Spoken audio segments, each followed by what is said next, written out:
on se retrouve pour une toute nouvelle vidéo sur ma chaîne et c'est une vidéo achat manga qui va être découpée en plusieurs parties parce que sinon ça serait beaucoup trop long. Enfin bref, je vous laisse avec la suite.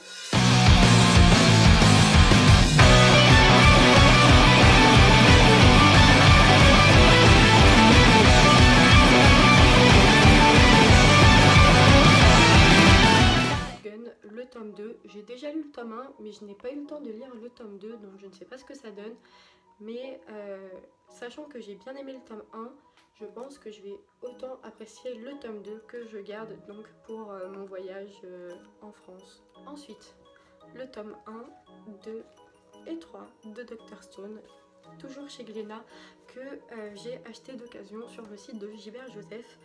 Ce que je peux vous en dire, c'est que j'ai adoré. Je n'avais jamais lu de manga de Boichi, c'est mon premier et je trouve que les graphismes sont très bons. J'essaye de vous montrer les images doucement. J'ai vraiment adoré ma lecture, ça change un peu des shonen qu'on a l'habitude de voir.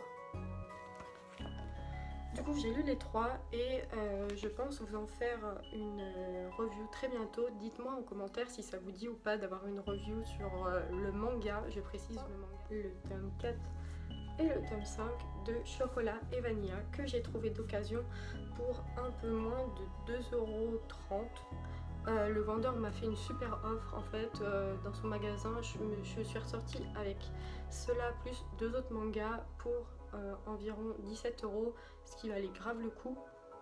Et du coup j'ai lu les 5 tomes que j'ai adoré. J'ai adoré redécouvrir ce manga qui est un que je regardais quand j'étais petite et j'avais pas forcément trop la notion d'anime et manga, donc je ne savais pas que ça existait en format papier et j'ai adoré. Il faut savoir que la série elle est finie au Japon et en France avec 8 tomes il me semble, donc il m'en manque 3 et j'aurai la collection complète. Ensuite j'ai pu me procurer le tome 11 de Senseiya Sentiasho aux éditions Kurokawa. Je l'ai eu d'occasion, une personne le vendait sur Amazon et du coup j'ai sauté sur l'occasion parce que ça me revenait à 3 € je crois, quelque chose comme ça, plutôt que 7,65 €. Donc voilà, et j'ai trouvé ce tome génial, je l'ai lu, les graphismes sont ouf, les combats sont géniaux.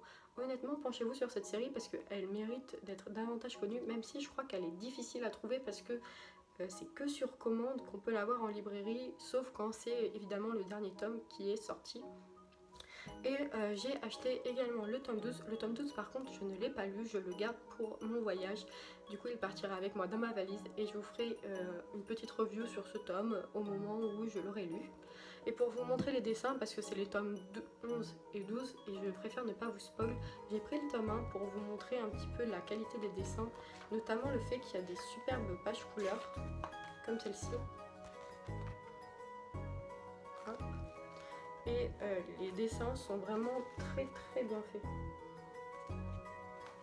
Je vais essayer de vous montrer, voilà, hop, regardez.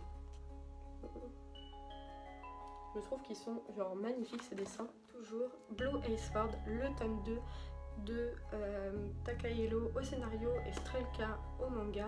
J'ai bien aimé ce tome 2, j'ai préféré ce tome 2 au tome 1 parce que le tome 1, pour moi les dessins étaient un gros point négatif.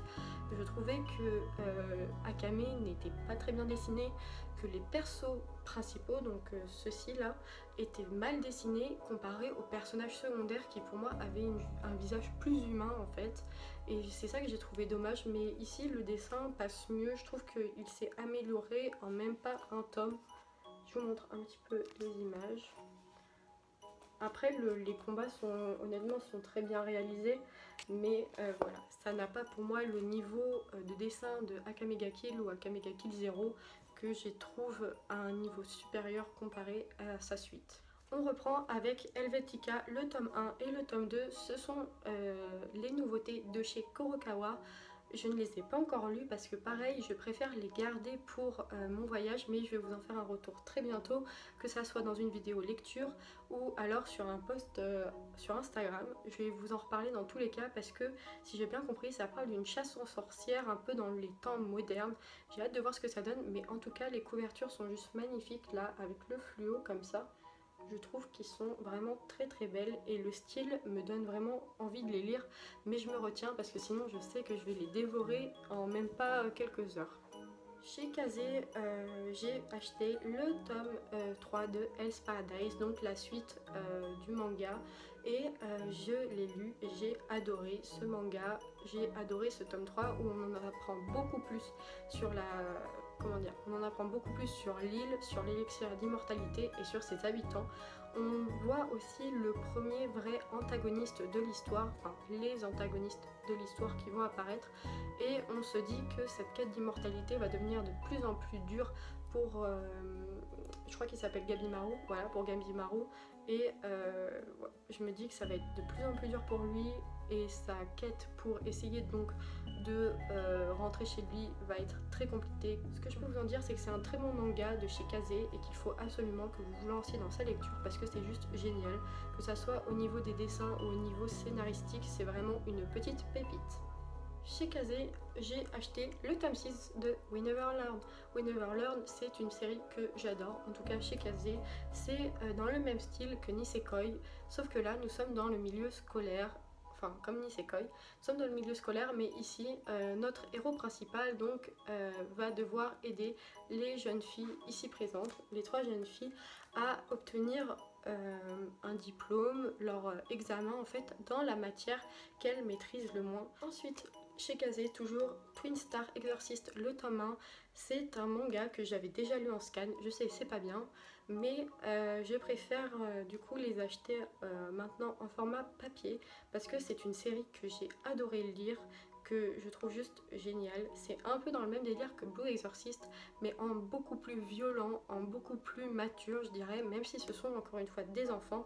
C'est un manga que j'adore tout particulièrement et que je vous recommande de jeter un coup d'œil. Chez Ototo, maintenant, on finit par le meilleur, j'ai envie de vous dire, Fate Zero. J'ai pris que jusqu'au tome 10 parce que je me suis arrêtée dans ma lecture au tome 10, mais j'ai acheté les 12 premiers tomes pour 40 €. Si vous l'avez vu sur Instagram, je vous en avais parlé.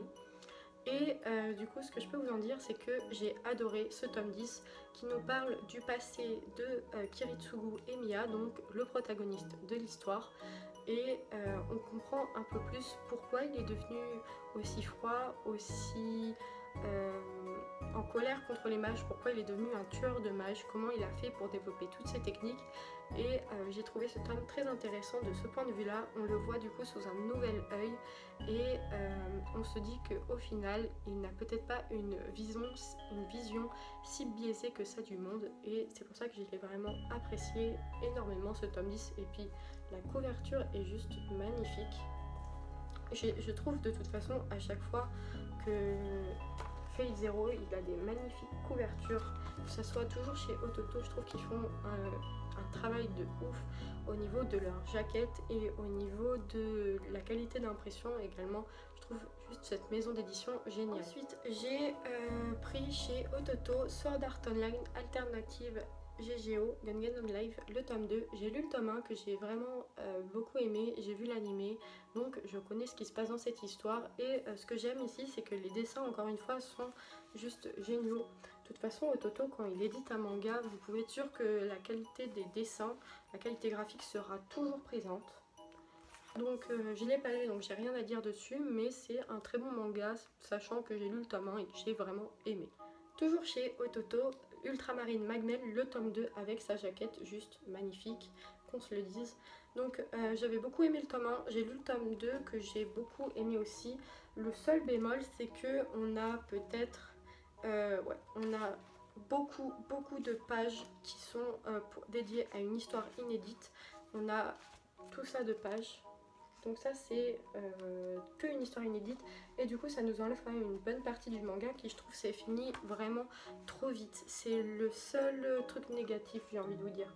Mais sinon la qualité graphique, encore une fois, est présente. Toujours chez Ototo, les dessins sont toujours géniaux. Et si vous ne connaissez pas Ultramarine Magmel, je vous conseille d'aller vous pencher dessus parce que c'est une petite nouveauté qui franchement fait plaisir. C'est un shonen, mais il y a son petit côté à lui que j'aime bien parce qu'il y a un côté nouveau que j'apprécie tout particulièrement. Et du coup, si certains se posaient la question, c'est un manga chinois et non pas un manga japonais. Toujours chez Ototo, Mayball, le tome 4. Mayball, j'ai adoré ce tome 4. C'est la fin du match contre l'équipe de Kunimitsu. Non, de Kijikita, pardon, de Kijikita. Et j'ai adoré cette fin de match, j'ai trouvé ça super parce que on se dit pas non plus que la mangaka fait en sorte que son équipe gagne tout le temps, mais elle n'essaie pas non plus de la faire perdre tout le temps. Comme ça, je vous donne pas trop d'indices sur la fin de ce match. Et j'ai vraiment aimé parce que on voit vraiment que c'est une équipe qui commence à être soudée, que l'entraînement a porté ses fruits, et j'ai adoré franchement ce premier match dans Mayball. Et d'ailleurs je crois que Mayball est bientôt fini au Japon, c'est pour ça que Ototo se dépêche de rattraper la parution, je pense. Mais les dessins, encore une fois, sont pour moi géniaux, je trouve. Hop, regardez. Magnifique manga sur le foot que j'ai vraiment aimé. Le tome 6 de Made in Abyss chez Ototo, que j'ai évidemment lu parce que j'adore cette série. Made in Abyss pour moi est un classique qu'il faut avoir dans sa collection. Cette fois-ci, Ototo a fait en sorte de régler le problème de l'édition par rapport au fait que les pages étaient beaucoup trop sombres. Hop. Et je trouve qu'on y voit beaucoup plus clair. Je vous montre quelques dessins mais sans plus. Je vais essayer d'aller plus, voilà, sur des pages où on ne voit rien. Enfin, du moins pas d'informations, voilà. Et je trouve la jaquette aussi, encore une fois, Ototo, un travail de malade. Surtout que c'est un grand format pour ceux qui ne savent pas à côté, voilà. Donc pareil, Made in Abyss, le tome 6, un petit bijou, et je vous le recommande à 1000%.